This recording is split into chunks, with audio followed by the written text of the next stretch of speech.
Hello and welcome to another art house movie review. This time I'm reviewing the film A Woman Under the Influence, directed by John Cassavetes.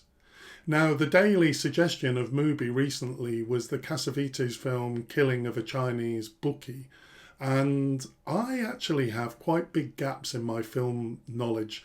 I've never seen a Cassavetes movie, so I decided I was going to watch Killing of a Chinese Bookie. I googled Cassavetes and I saw that this film has really mixed reviews and that a lot of people put Woman Under the Influence at number one of Cassavetes films. So I thought I'll watch that first. I have also watched Killing of a Chinese Bookie and I've done a separate review of that. But this is a review of A Woman Under the Influence. And all I have to say about it is, wow. What a great film. This feels like essential viewing for those that are interested in cinema. So I'm so happy to see it and so happy to know Cassavetes' work. It feels like it's the type of film that just doesn't exist today. It's caught the tail end of kind of the golden age of Hollywood. It has an epic quality. It has this beautiful 1970s aesthetic.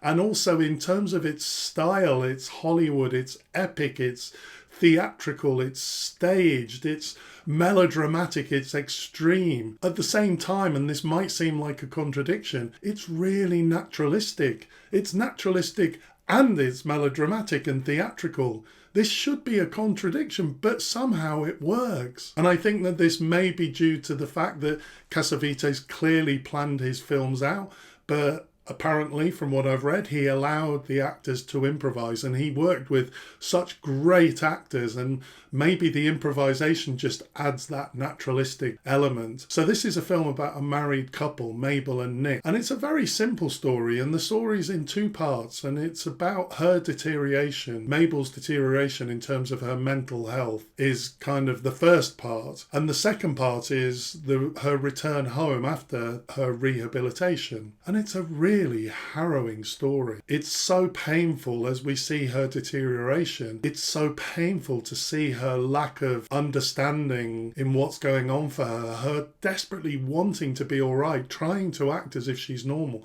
but knowing that she's not. And it's really scary, I found. That sense of how disorienting mental illness is. And this is a film where we see Mabel almost tortured, and it reminded me of a Lanthimos film in that way. There isn't much relief from it. The actress playing Mabel, Gina Rowlands, what a performer. One of the great Hollywood actresses. And Peter Falk is excellent as well. And he's, obviously we all know Falk really well for Columbo, but this is a very different role, and he shows himself to be a really versatile actor. But Gina Rowlands for me really stands out as one of the Hollywood greats, and this sense of something that today's great actors don't have, this golden age of Hollywood star quality. She has a vulnerability, she has an unpredictability. It's amazing. She undergoes these sudden changes according to who she is with. She's different with Nick. She's different when Nick's work colleagues come round, and she's different when she's with the children or her parents. In some ways, she seemed most comfortable when she's alone with Nick or alone with the children. She seems awkward when she's with other people, with the guys from work or with her parents. She's trying to be normal in those situations, but clearly she's not. I absolutely love the camera work. Cassavetes works really closely with the camera. I particularly liked the spaghetti scene around the table, where the camera moves a lot and goes very close to many of the characters. I once heard someone say that mental health isn't a spectator sport that the whole family gets to play. And there's a real sense of the impact of her mental health problems on her husband, on her children, on her friends. Everybody is affected by this. I was thinking, why is it called Under the Influence? There are suggestions that Mabel is using alcohol and using pills to self-medicate. I read someone else's comment that under the influence could be that she's influenced by other people, and I thought that this made some sense.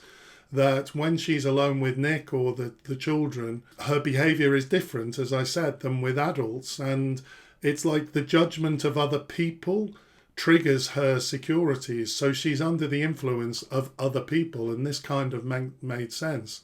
Gina Rowland's performance is just fantastic. She brings so much to the part, and you realise how much a great actor helps a director. A director can only direct so much, and so much of her performance comes from her. I think there's definitely a question mark around the sanity of others. Obviously, everyone thinks she's the insane one, but her parents seem emotionally cold and unsympathetic, and we realise that Nick is pretty unstable himself. There's a really upsetting scene where he takes the children to the beach, supposedly for fun, but he's shouting and he's really aggressive and unpleasant, and then ends up giving them beer on the way home. The poor children, I really felt for them living with two unstable parents, and there's a real sense of their innocence where they love them anyway and they just comply with whatever's happening in front of them. As I said, it's a very simple story and there's no real conclusion. I did find the end music a little bit strange. It just seemed to jolt a little bit. It seemed to create some optimism in the final scene when her and Nick are alone. So in conclusion, I would say that this is classic cinema. It's melodramatic, it's extreme, it's great acting, but there's improvisation. It's this unique mix stylistically, and it just works. It's a really powerful film. I absolutely recommend this as essential viewing. Thanks for watching. See you next time.